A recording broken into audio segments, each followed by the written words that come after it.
Sabato 23 aprile, San Giorgio. È il 113° giorno dall'inizio dell'anno, ne mancano 252 al termine. Il sole sorge alle 6:12, tramonta alle 20:07.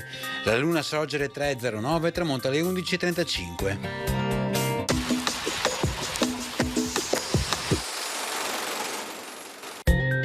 Durante il suo soggiorno a Venezia, l'imperatore Federico II va ad Aquileia per evitare di incontrarsi con i due cardinali mandati dal Papa Gregorio IX per trovare un accordo a proposito della crociata da effettuarsi contro gli eretici tedeschi. L'imperatore, giunto a Venezia, aveva solennemente rinnovato i privilegi concessi ai veneziani dal suo predecessore Federico Barbarossa, e cioè l'esenzione totale da dazi e gabelle varie per tutte le merci veneziane che entrassero nell'impero.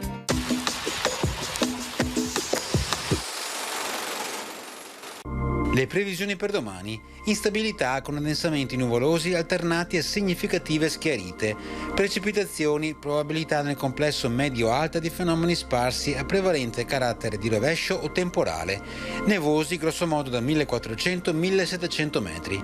Temperature: le minime subiranno in quota una diminuzione, sulle pianure meridionali un aumento e altrove contenute variazioni di carattere locale, massime stazionarie o in leggero aumento sulle zone costiere, in contenuto calo altrove.